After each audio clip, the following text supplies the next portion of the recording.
Hi, Josephine. Okay, so for this week, I want you to practice something to try to tighten up those hi-hats on Walk Like an Egyptian.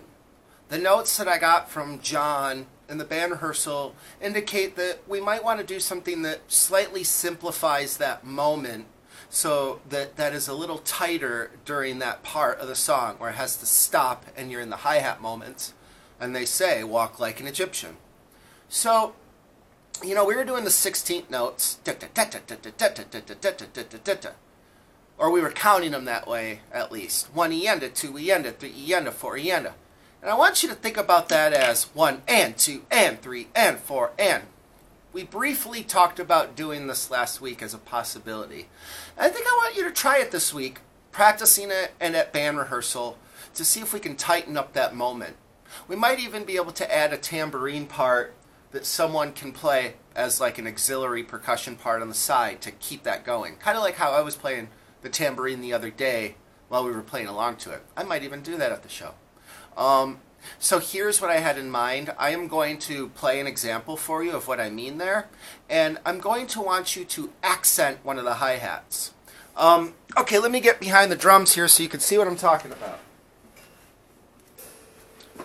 Now, what we originally were doing for that part, of course, is moving quickly with our hands in the hi-hat.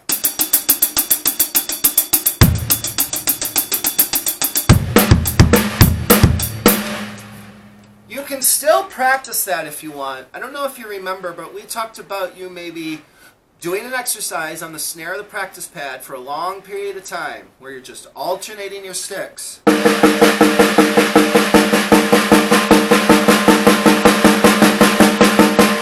And then try to speed it up.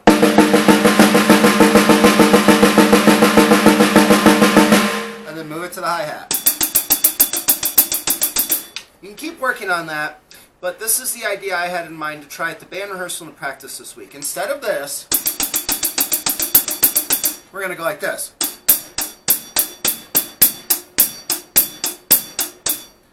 I don't know if you noticed, but I'm playing with my left stick harder than my right to give those little accents. That would be a nice thing that you could do if you could go 1 and 2 and 3 and 4 and 1 and 2 and 3 and 4 and. So that you're accenting with the left stick, starting with the right, but accenting with the left. If you did that in that case, you'd still be hitting your bass drum with the right stick when you do those. Watch. 1 and 2 and 3 and 4 and 1 and 2 and 3 and 4 and.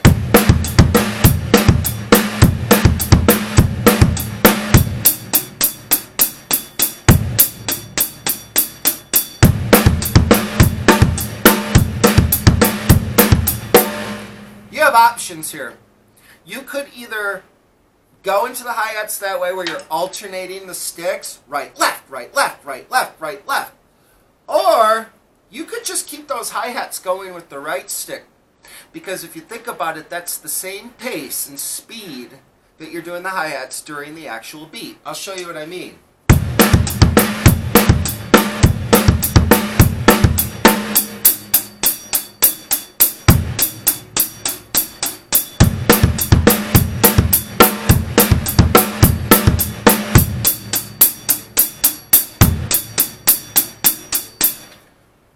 So you have option 1 and option 2. You could either just keep all those hi-hats going with your right stick and just keep them going during that point. You don't have to get all fast with your left stick. Or you could still alternate your sticks on the hi-hat to give yourself a little bit of relief with your right hand during that moment and to be able to better focus on accenting with the left stick. I think it might be easier for you to hit those accents when you alternate as opposed to... But either way would be fine. Okay, so just to wrap up this lesson, we're going to keep it quick. I'm going to show you an example of how you could practice and alternate between your beat and the hi-hat pattern where you're alternating. And then you might hear me do it where I go through the quicker version and then the longer version like later in the song. And then I'll record the version of me doing the same thing but just with my right stick at that moment. You could practice both ways and see which one you're most comfortable with. But think about how we're doing it now. We're cutting the amount of hi-hats you're doing during that chorus little breakdown in half, basically. Okay, so here I go.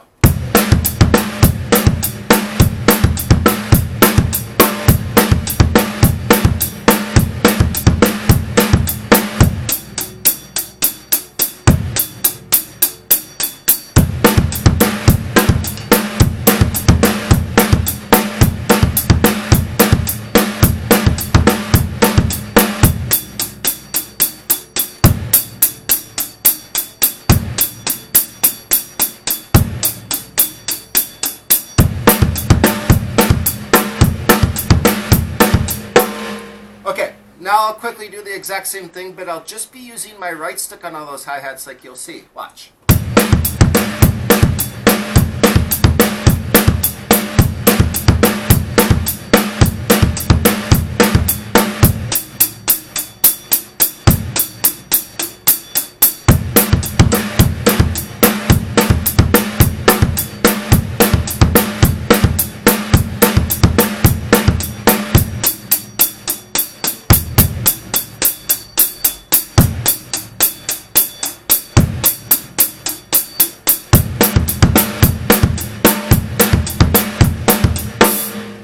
You might have heard me add a little extra bass drum there. Sorry, I was just messing around. Don't let that confuse you. Okay, so spend a lot of time doing this or this and see if you can get comfortable with those patterns as your hi-hat breakdown this week, okay? We just really want to lock in a real solid bass with that, and I think we want to start there. So don't worry about going fast with the hats. You can still practice that. Practice this thing. We need it tight for the band rehearsal, okay? And I hope you have a good week. I'm looking forward to seeing you next Thursday, okay? Bye, Josephine.